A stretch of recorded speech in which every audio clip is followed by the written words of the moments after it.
Hey guys, this is Alex from Team APS, and I want to talk to you about Yu-Gi-Oh! Lore. Many of you know that I'm really big into Yu-Gi-Oh! Lore. I bet a lot of you are too. And Yu-Gi-Oh! Lore has been around the whole time. Not all players get into it. I know it's not the game itself, so a lot of people just kind of ignore it and go right through it. But I think it's really rewarding when you really dig into it and use your resources online to try to find things. Like when they're doing card reveals, I'm part of that group of people who was immediately trying to think about what impact on what story does this card have. It's like the most fun for me. That's why I love looking at card artworks. That's my main reason I play card games, really. But I think Yu-Gi-Oh! Card lore has changed a lot over time, and that's what I want to talk to you about. Early Yu-Gi-Oh! Card lore was very fragmented. It was shown through the various artworks of monsters that were always changing slightly or being put into different situations. Examples are like Marauding Captain, Warrior Digrapher, and Gagagigo. In fact, these monsters are all related. Marauding Captain was, well, a captain in the army of Freed the Matchless General. And Freed the Matchless General was actually rivals with Gagagigo. They actually fought multiple times, but Gagagigo was also friends with Marauding Captain, who he fought alongside against various enemies. And these get very intricate at that point in early Yu-Gi-Oh! All these subtle connections, but there wasn't exactly a written story that we could easily follow. Just a web of things that people noticed. And it was hard to put it all together until you looked at websites for resources like the Yu-Gi-Oh! Wikia, or you started using Reddit and you just talk things out with people. And then someone would eventually post out an entire story structure for how this character's story went. That's basically how we figured out Warrior Digrapher had two different storylines. And well, one went really bad for him and the other one went kind of normal for him. A lot of times these monsters would show up in very random card arts, like Gagagigo's a monster card, but he shows up in a spell card called Stumbling. And it's actually depicting Gagagigo kind of crashing out after his heart was broken. Apparently, he'd sent a love letter to his crush and was rejected.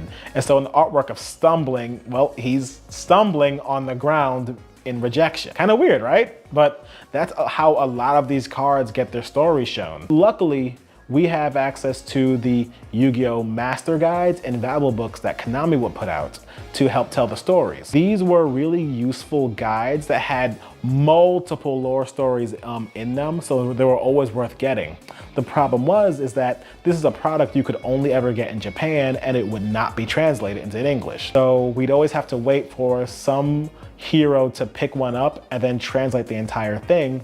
And then that person would have to go put it online, and then someone else would have to notice that person put it online to go and put it in one of those compiling websites like a wiki page or a Yu-Gi-Oh! News site. And then after all those steps, do we, the lore hungry consumers in the Western world, get to enjoy these lore stories. Other than that, we're just kind of piecing it together ourselves. I think a big turning point in Yu-Gi-Oh! Lore was the dual terminal era. That was when the Konami was putting out these machines called dual terminals where people could play Yu-Gi-Oh! In an arcade setting. They would receive promo cards as a reward for playing. Even if they didn't do too well, you would still get your promo card regardless. And I think that was cool. We didn't really have too many of those stateside, but they were around. And what was cool about them was that they were depicting archetypes that were all in this one unified setting that had a story playing out. Usually it was a war setting between different tribes that would fight each other, and then some external threat would come and that would threaten the world. Then all the tribes would come together and defeat that threat,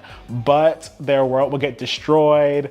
It would then have to be repopulated with new tribes in another series of dual terminal archetypes. But then another external threat shows up threatening the world, and they all have to come together and fight that too, but then the world gets destroyed again, and kind of so on and so on until the very end of the dual terminal story, which honestly was kind of awesome because dual terminal allowed them to keep making these interrelated archetypes of cards that were really cool to see and play. Though the early ones were kind of really bad, like Nobody plays Flame Veil for a reason, guys. Though you could get more and more play out of them, like Gem Knights, which are playable right now. And if you're crazy, you can even play X-Sabers right now. Over time, the dual terminal cards got more detailed as well, where it wasn't just a static character image on a generic background that all the archetypes share. Now you'll see more like scenes being played out.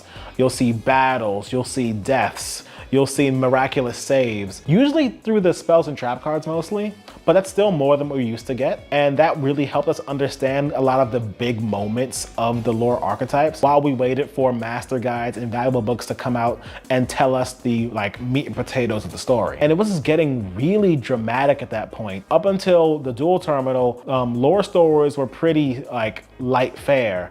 Nothing too crazy was happening in them. But in dual terminal, it felt like things that actually mattered were happening. And there were a lot of these archetypes. There was Mist Valley, there's Necros, there's Gem Knights, there's X-Sabers, there's Flame Veils, there's Jirax, there's Worms, there's Genex. A lot. I don't even know how many there are total. Somebody should look into that real quick for me. But yeah, dual terminal was a trove of lore stories and related archetypes. Someone's got a favorite dual terminal archetype because we were all there. Well, at least everybody who played Yu-Gi-Oh back then were there. These cards weren't just available in the dual terminal machines, they were also re-released in the Hidden Arsenal packs. While those packs were not highly valuable because the cards in them were frankly really, really bad, but they were shiny and we liked them. But that was a great way to get our hands on all these archetypes that told these lore stories. Well, the last one didn't exactly like tell the full story. So a lot of these archetypes have been getting another round of support, like in the Terminal World Revenge pack, and also some later packs too, which helps expand on the endings of some of these stories. Genex got some extra cards that tell a bit more of their story. Necros did too. Ice Barrier did as well. Infernoids got some as well, and there's probably going to be more of those in the future too. And honestly, I'm here for it. In the modern day, lore is handled a bit differently.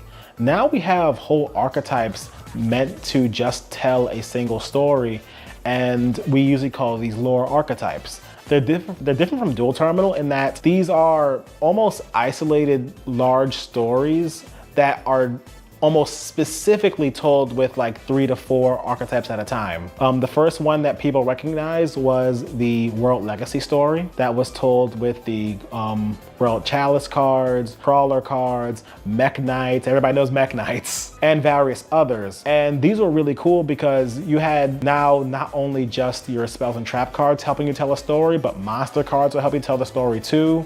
You got a lot more personality from the cards at this point because the monster cards themselves were no longer just a monster on a standard background. You would now see them depicted out in action scenes and doing things with other characters. Stories were pretty hard hitting, just like how the dual terminal storyline was. And so people really were able to vibe with these. And it goes on to even today where we're now looking at this, I don't even know what to call them, but they're these Archmage cards, which we can tell it's the new lore archetype because some of the cards reference other archetypes that we haven't even seen much of yet. And we've seen the same thing play out with the Whitewoods and Diabell Star cards as well. That was actually a really cool story because that was our first lore archetype series that had a female protagonist, and she was kind of a badass. Another big difference is these were all in mainline sets and weren't in some special set, and that meant they had to have some staying power to make people keep getting the cards. A good thing,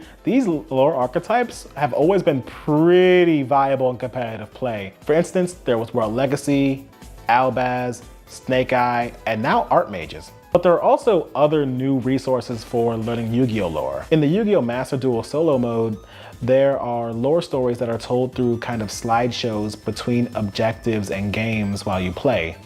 A prominent one is the Monarch storyline. There are so many others that I have no idea about because I don't play enough. Another way to get more Yu-Gi-Oh lore in your life is to check out the Yu-Gi-Oh TCG The Chronicles stories. There have been 2 stories animated so far, and so far it's been really cool. The first one they did was the story of the Sky Strikers, which they've shown before in Yu-Gi-Oh! Master Duel, and we've known a bit of that story for a while now, but through animation, we can see these things in a whole new light. We got to watch a lot of pivotal scenes between Sky Striker Ace Ray and Sky Striker Ace Rose. And you find out that the two of them, they might have been on opposite sides, but they aren't exactly enemies. Another one they started doing was the Albaz story, which is one of my favorites. And luckily, they're actually putting a lot more attention in this one. And they're actually pacing the story from the very beginning, unlike the Sky Striker one. And I have no idea how far we'll get, but it looks like they could honestly stretch this one out into multiple series. So I would love to see more of that because there's a lot of story to tell. Another current way to get more Yu-Gi-Oh! Lore story goodness is to check out the valuable books. The valuable books are a even more info-rich successor to the master guides from before, but unfortunately it's still Japanese only and you have to wait until translations are available. So that's kind of unfortunate. So this one's a bit of a deep cut, but if you're really jonesing for more Yu-Gi-Oh! Lore, you could check out the concept art that Konami puts out on their social medias every so often. Usually in the margins, if you're willing to translate the Japanese there, you can learn a little bit more about archetypes. Like the most recent one I saw was concept art of the canine archetype, where you get to learn about their design process, but sometimes you can get some really good stuff. Like in the concept art of Diabellstar, you learn that she's a bit of a day drinker. If you're looking for more of our old Yu-Gi-Oh! Monsters from the oldest lore stories, well, they're still around today too.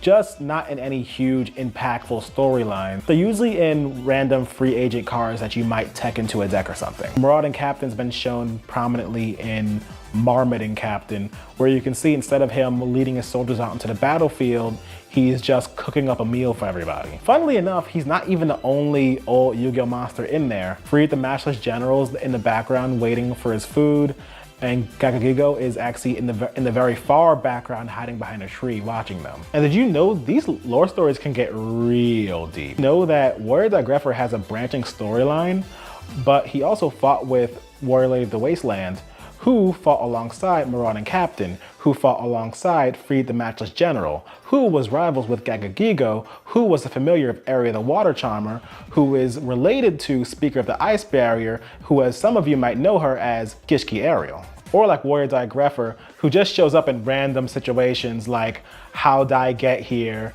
Die Dance, and DD Post, where he's sending Warrior Lady of the Wasteland a love letter. All right, that's my thoughts on Yu-Gi-Oh! Lore. Now, I want to hear your thoughts. If you like videos like this, we're doing this every week. You can always check out our next video right here.